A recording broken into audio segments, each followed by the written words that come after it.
This is cannabis oil. This is cancer on cannabis oil. Any questions? I'd have questions too if I was you.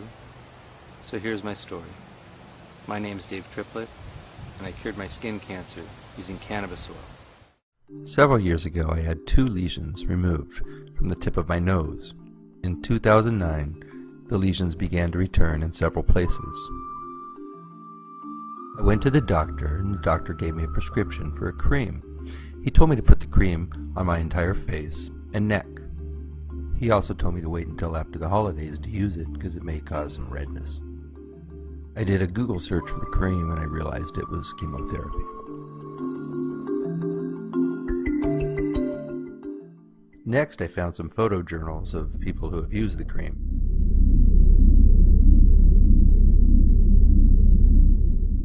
The photos, as you can see, are quite alarming.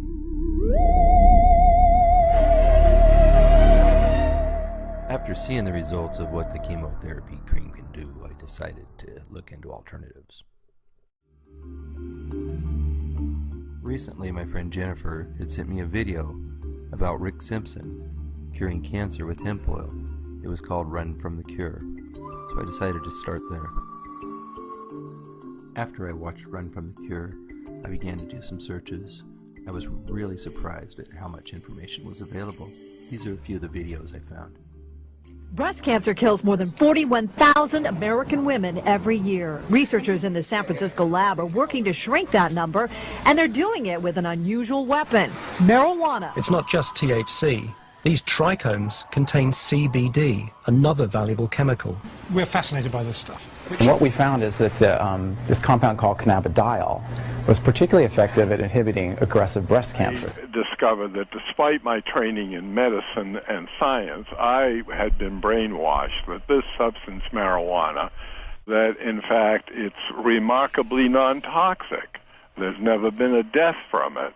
And I went from there, and that started me on a long interest in researching this substance. Marijuana may actually help reduce the risk of certain types of cancer.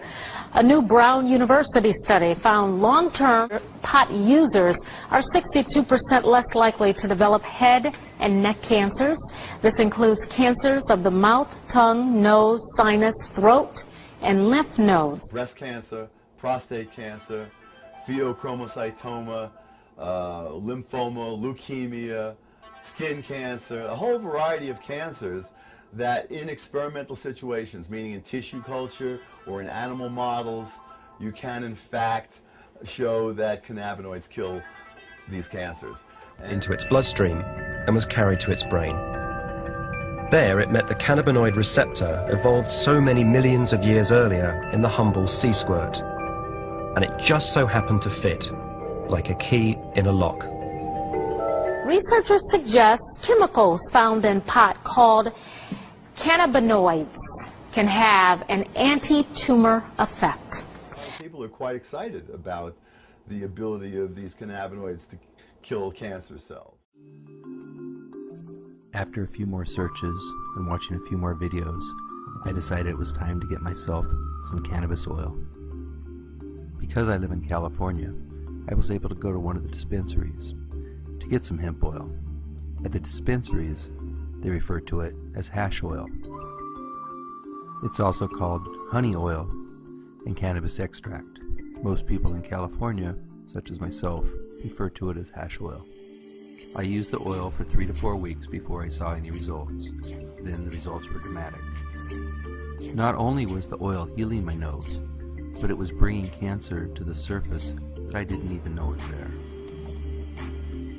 Here are the pictures of my nose being healed with cannabis extract or hash oil.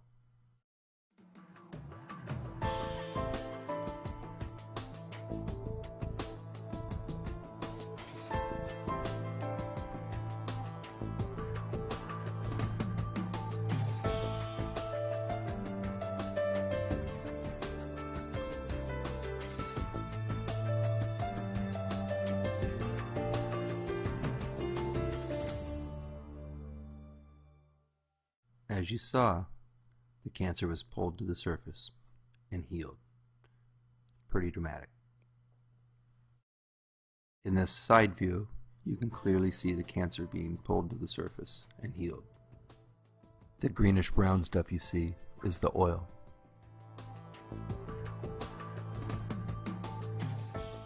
Once I realized that the hash oil had cured my cancer, I began to ask myself questions. Why hadn't my doctor heard about this? Why hadn't I heard about this before? If cannabis cures cancer, why would it be illegal? As I did more research, I began to realize it's about profit and politics. But unless big pharmaceutical companies are behind these things, they may go nowhere. Is that it? Well, actually, Lloyd, I've had 2 other stories where drugs have shown great promise in the preclinical phase, and because they were orphan drugs and no one picked up, nobody could get the patent on it, they've gone nowhere. Drug companies won't be interested in funding studies for a drug that won't make them a profit. This drug has great promise, so why aren't companies and institutions lining up to get behind it? Because the drug isn't patented. If someone invests in researching it, they're not going to make a profit because anyone can make it. It costs, some say, about $100 million to get a new drug through all the phases of testing onto the market. So it will be interesting to see if this old drug actually gets a new chance at becoming an anti-cancer medication. Typically get this eureka kind of feeling, and it's actually the most exciting thing scientists can get. I'm not going to have time to go into the history and politics of cannabis. I'll save that for the next video. I can tell you that cannabis used to be a very, very common medication. It was available in many forms. Here's a few examples of anti-cannabis medications. This is a homeopathic cannabis sativa bottle. These are some cannabis indica tablets.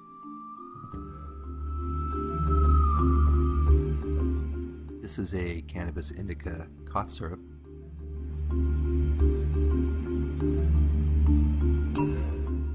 This is a bottle of cannabis pills. This is a bottle of cannabis extract.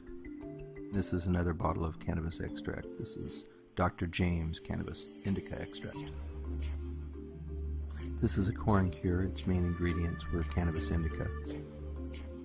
This medicine was taken away from us, and now people are needlessly dying. It's absolutely ridiculous that this harmless medication isn't available to cancer patients.